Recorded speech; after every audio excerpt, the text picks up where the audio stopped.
Hi, I'm Becky. And I'm Lindsay, and today we're talking about bias and biases. It was a really hot topic a little while ago, and it kind of drifts off a little bit, but things that have been happening around us, we kind of just wanted to bring attention to it again because it is so important, isn't it? Oh, everything that you do. To admit that you have a bias. But it's also not just that. It's not just you having a bias. Everyone has a bias. Anything you read, anything you watch, everything there, whether it's factual, even if they state they're unbiased, will have a bias. It's inherent. It just can't be helped. So people who try and tell you that they're giving an unbiased opinion or an unbiased viewpoint, it's not. You've got to be. It's about having that objectivity when you're reading that information. Yeah, but it could be that they're trying to have an open mind to everything, but that the way that we are with, in terms of our background, our cultural upbringing, our learning, what we've learned, how we process, all of that, you're going to have a bias. Who your friends are, who you socialise with, where you go, what you... And actually it's even more so with social media. All the algorithms are there to set up so that everything matches your opinion. So you're not going to get all the diverse and different things out there. Yeah, I was talking to a student about that the other day, and they were saying about, oh, I got into this, then it did that, and then it took me down here, and I'm like, yeah, because it now is just feeding that viewpoint and it's taking you down there. But if you thought about it from here, it's like, well, no, they haven't shown me that idea. And I went, they won't, because they'll just feed you down that tunnel, and before you know it, you're lost, and you've got a very regimented, narrowed viewpoint of, and it's quite a scary thing, which is quite scary. So yeah, bias, why is it important to us? Well, for us and what we do, we have to be aware of that bias and accept that bias as well a little bit in what we do. Yeah. To be able to make that connection. Yeah, we have to be aware very much of what our own bias is. We have to be aware that not everyone else's bias is going to match ours. In fact, I don't think anyone's bias will match our own biases because of everyone's their own unique person. And it's that awareness that other people will have their own bias, even if we don't know what it is. I mean, even down to, if you think about it, if you're in a family unit, there might be 5 or 6 of you in that family unit that have lived in the same house, at the same place, in the same town, had the same meals, had the same exposure to the same TV programmes, you went on all the same holidays together, but everybody within that unit of 5 will have a different viewpoint and different bias, because within that unit of 5 they will have had a different role within that family, whether it be an older sibling, a middle sibling, a younger sibling, a parent, a brother, a sister, a grandma, whatever. So there's always going to be a viewpoint. The experiences will differ. Yeah. Because the perspectives will differ. And then that will affect your bias as well. So it's really important to acknowledge that you have a bias rather than trying to hide it as well, and trying to figure out what your bias is and taking the time to actually reflect about where your opinions might be coming from and what's influenced them. Your perceptions about money, about like clothes, about holidays, about anything, just seeing where that's been fed from or where you've had those experiences, so that you're aware of your bias, so that you can own it. And that's not in a bad way saying you have to own it, it's just, well, this is me, this is part of my story, this is who I am, these are my experiences. And then within that, there's going to be some really, really powerful stuff that means you can connect really, really well in certain ways, because you've got that shared experience and you've got that knowledge. But unless you take the time to pick it apart, you can't understand it, and then you can't be as objective as you would like to be within certain situations as well.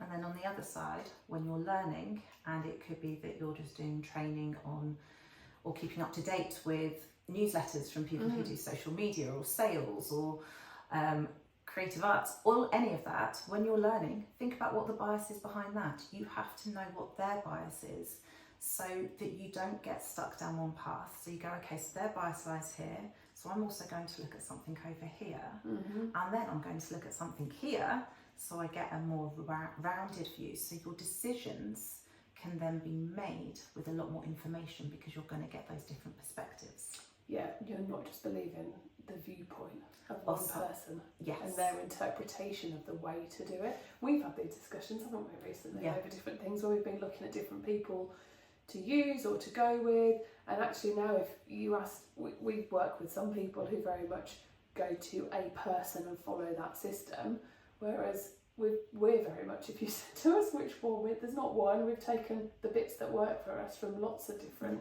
systems and knowledge and workplace and pulled it together to help inform us, and it's ever evolving as we evolve as well. And then when you take it into that learning, especially research, if you're doing any research and you're reflecting and you're analysing what's being said, you need to know what the bias and the viewpoint is of the person that you're reading, because that impacts how you process that information, so you can make those clear analytical analysis and comparisons between different texts, between different subject areas, because you're starting to get that there. And then flip it again, that comes right back down to understanding your workforce or the students that you've got in your classroom or session with you, because unless you understand their bias and where they come from, you're not considering the best ways and approaches to deliver that information to them, so then it works and it's communicated effectively, and then it all comes down to... Which then brings you back to another subject that we've talked about in the past, which is you have to get to know your students, your workforce, your team. You have to get to know them through that open conversations, those active listenings, because unless you know who they are, you're not going to get an idea of what their biases might be. You will never truly fully know them. No. And you're not meant to, but you need to have an understanding of maybe where they're coming from, or what will be there, so that you can have those conversations, those dialogues, those discussions, those bringing them on board with what you want to project and go off and do. Without that, it's not going to happen. Yeah, and it's about preempting and putting the strategies in place beforehand to help you have those really powerful, meaningful meetings, engagements, conversations, sessions, rather than having to then unpick it afterwards because you've brought something to the table which has caused a bigger problem or a bit of conflict, or that needs resolving afterwards. So it's about it all comes back to understanding the people you're working with, but equally for you to be able to do that, you've got to understand yourself first, and taking the time to have those reflections and put that in place so that you know where your biases come from as well. So how do you do it? Top tips for taking time to reflect on your bias. I did a really interesting questionnaire the other day. I was in a meeting, I'm a governor at school, and we were doing it, and they were talking about a lot of the biases of governing boards, because if you look at governing boards of schools across the country, it's made up of quite similar types of people, and they did this little activity, and it was a questionnaire, and it was asking you about your educational background, your training, why you want to be a governor, all of this, and then all of a sudden it then flipped it and went, and what about your friends? What did they do? What are their viewpoints? And it didn't talk about family, it talked about the friends that you surround yourself with. And it had to be over a certain amount of hours a week that you hang out with these people. And it was really interesting because everyone was like, oh, all the people I hang out with got very similar. Like, there was the odd, and it's how it happens. But then ultimately the conversations that you're having in your social settings are then affecting your bias as well. So when you're trying to do something and look at something objectively for the best needs of all the students that are within the school, how do you give yourself that information? It was a really, really very simple, quick exercise to do that really opened up that discussion of bias, to then be able to go, oh, actually I can take the time to look at it differently because I need to put that hat on and think about it. So yeah, that's just one thing you can do. Any other tips? You need to be open and honest. Trying to look at things through rose-tinted glasses doesn't work.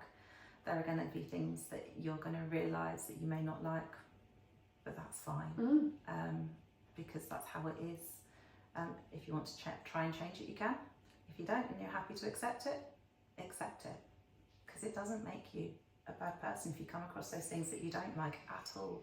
It adds to that experience and that information and knowledge and that you can pass on to others as well. Yeah, and I think that's a really important, is that acceptance of, well, no, this is it's part of your journey, it's part of your story, it's part of your book, you can't erase things. No, it's what makes you who you are. So accept that and actually look and see them as strengths, even though initially you may come across something and go, oh gosh, that's really bad, that's weakness. No, because it means you've got an understanding somewhere. Yeah, and then you can show empathy, and then you can have those conversations to support and help others and guide them and be there to facilitate them and build trust with them because you've got that shared experience. So yeah, acceptance, honesty, openness, and just take the time to just have a look actually at your what your perspective is and what your bias is. And then take your time to look at what the biases of other people and texts and everything else. So do it on yourself, but also do it when going out, because that will help you further. Yeah. So yeah, just food for thought today. Everyone's got bias. We've got bias. It is what it is. Don't try and deny it. Don't try and say they don't exist, because It's not a bad thing. it's not a bad thing. It's a good thing, but it's about processing it in the right way so that you can use it for a positive thing rather than a negative. Yeah, so until next time, bye.